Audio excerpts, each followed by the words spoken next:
तो हमारे मुल्क में यहाँ बहुत एक छोटी सी काम की वजह से रिश्वत देना पड़ जाता है, ना चाहते हुए भी। तो फिर इसके लिए हमें क्या करिए? दोषी कौन है फिर, हम या जो जिसको दे रहे हैं हम वो है?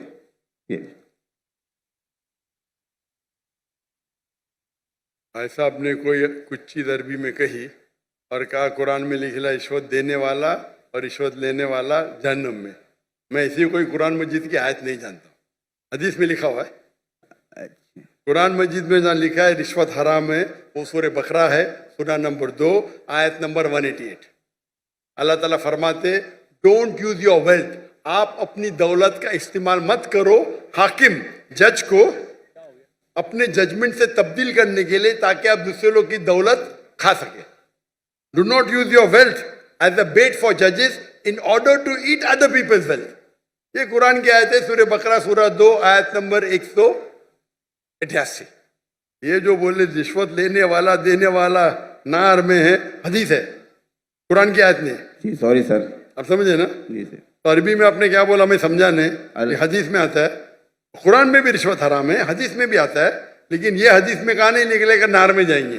ये लिखा है कि आप अपनी दौलत को इस्तेमाल मत करो जज को बेट देने के लिए, रिश्वत देने के लिए, बेट रिश्वत देने के लिए, ताकि आप दूसरे की दौलत खत्म कर सके। सूरा बकरा सूरा नंबर 2 आयत नंबर 188 188। जरा मेरी गिनती में जरा ठीक है। तो आपका सवाल था क्या रिश्वत देने वाला गलत क्या रिश्वत लेने वाला गलत? ये सवाल था आपका? जी सर। दोनों? जी सर। दोनों गलत, लेने वाला भी गलत, देने वाला भी गलत। बहुत मजबूरी होता है कि इस वजह से देना पड़ जाता है सर, वरना काम नहीं होता। छोड़ दो काम को।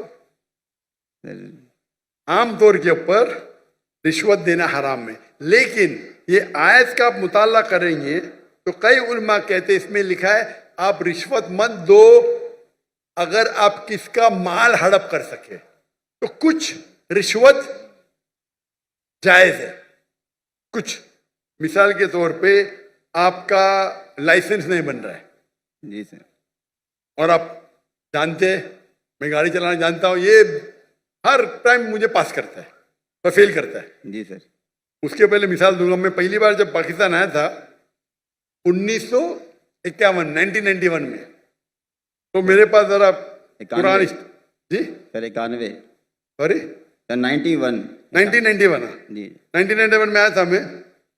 तो मेरे पास बहुत लगे था, किताबें थे, कुरान थी। तो मैं ट्रेन में चढ़ा, ओवरवेट था, तो टीसी आता है, टिकट। उस टाइम तो कौन जाकिर नायक को जानता ही नहीं था, आज तो माशाअल्लाह जाऊंगा तो सब पहचानेंगे। उस टाइम कौन जानता ही नहीं था, टिकट ये क्या है, वजन करो ज्यादा हो गया। तो कूली मुझे बोला भाई साहब, जी सर, कूली ने बोला भाई साहब मुझे 50 रुपया दे दो मैं पास कराऊंगा। मैं बोला रिश्वत गलत है। तो वो टिकट वाले ने मुझे अंदर लेके गया, मैंने मेरी दावती काम शुरू किया।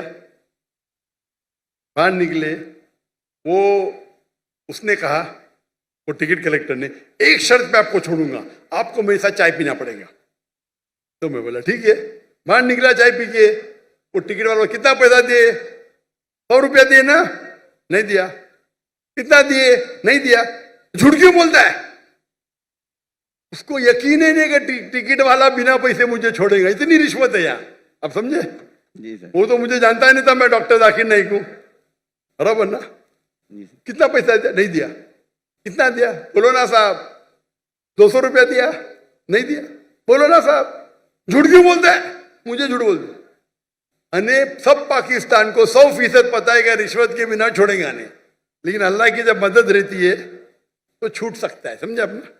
मेरे पास कुरान की किताब थे, तर्जुमा थे, बांटने के लिए लेके आया था, समझे ना? तो ये गलत फहमी है कि रिश्वत के बिना काम नहीं होता है। माशाल्लाह मुझे तो रिश्वत देता ही नहीं, लेकिन उलमा क्या कहते हैं कि अगर वो रिश्वत से आप दूसरे का हक नहीं मारते तो इजाजत है। मिसाल के तौर पे आपको लाइसेंस, गाड़ी का लाइसेंस है, आप गाड़ी चलाना जानते हैं, तो ये भाई रिश्वत दे के छोड़ेगा नहीं। आप रिश्वत देते तो आप गुनहगार नहीं, लेने वाला गुनहगार। सर यही पूछना था। लेकिन ये बहुत कम मौके से, बहुत कम। ओवरवेट के रिश्वत दूंगा तो मैं गुनहगार, क्योंकि मेरी गलती है। आप समझे ना? जी सर। अगर ओवरवेट को टिकट कलेक्टर में रिश्वत दिया, मैं क्या करूंगा? 500 दंड भरूंगा।